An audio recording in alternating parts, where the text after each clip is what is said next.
Hi Maddie, how are you I'm today? good. How are you? Good. So I heard you're going on a trip to Guatemala, so tell me about that and what you're going to be doing there. So whenever we go to Guatemala, we do door-to-door evangelizing, and so um, we go with my church and we divide up into different groups, and we normally will put like one person who's been before, someone who hasn't been before, and then an adult together, and so they kind of like have experience and like, but they'll also see people.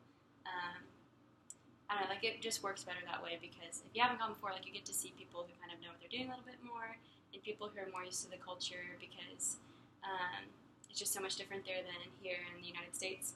For sure. And so normally, like when we go, we'll just talk with the locals, and they're normally really hospitable and super nice.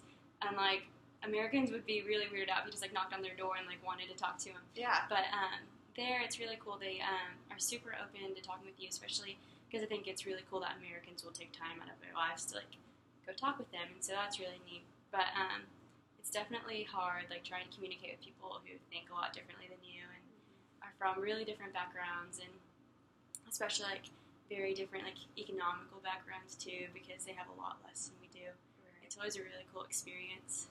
For sure. Are most of their religious views from the Catholic side, or is it from a different religion, or do they believe in Mm-hmm. anything at all? Some people have never heard of the gospel. That's normally pretty rare. Normally, everyone there has like some form of knowledge about it, like through Catholicism. But normally, it's like, oh, my grandma was Catholic and she taught me a little bit about it. But they normally don't really practice any of their beliefs or anything, or don't go to church.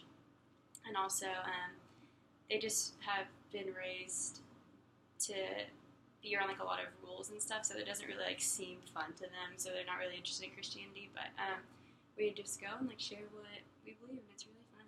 There you go. How long have you been doing these trips? Um, I went on my first one junior year of high school, and then I went on one senior year of high school. Okay. So not super long, but a few years. It's been really cool. And have you been able to keep in contact with the people you've met there? Yeah, our translators, they obviously speak English, and they also have more access to nicer things like cell phones, and like they all normally have like computers. So we are friends like on Facebook, so we can keep up with them. But people we meet like in neighborhoods, and that's harder because a lot of them don't have Facebook or the ability to keep up contact either. And we're not really supposed to give out our contact information to them Right, either, just for safety. just for safety and Yeah. stuff. They're all super nice, but just have to keep it safe. Yeah. So. For sure. So, what is one of your favorite parts about these trips?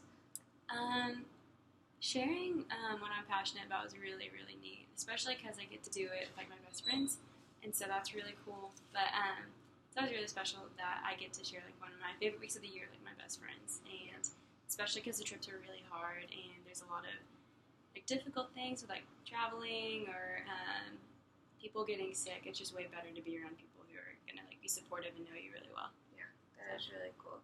So, how do you go about even going on a mission trip? Is that through your church? Is it through an organization? Is it? Yeah, my church, they use an organization that kind of plans the mission trips for us, and like they do all the logistics of like finding us a place to stay and plane tickets and just all of that kind of stuff. And so they do all of that work, and then we go through like our church, and so my youth pastor goes, and then a lot of like volunteers in my youth group will go. Like my mentor always goes, and so that's really awesome. That's really cool Yeah. for that relationship to grow in that way. Yeah. That kind of thing. So, what would you say to those who are going on that trip for their first time? Mm, ooh, that to not let other people's experiences and stories to influence like your expectations, because before I went, people would tell me about like their experiences in Guatemala and like stories and cool things happen to them, and so it's not like I was ever disappointed or anything.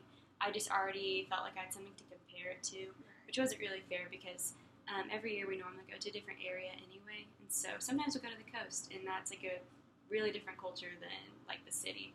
And so definitely to go and just like open minded and just ready to take on all of the struggles. Yeah, and new experiences for sure. That's really cool. So, how big is the group that you guys usually take? maybe around, it depends year to year, maybe 30 students. So, That's a lot. yeah, it is a That's lot. crazy. But to being divided into like smaller groups helps, so you feel like it's a little less overwhelming when you're only with like 5 people every day, and then you just meet up with everybody else at night. That's So. really nice. That's really cool. Well, good luck to you on your trip. Thank and you. I hope you have a lot of fun. So, thank you for meeting with me today. Yeah, thank you. Bye.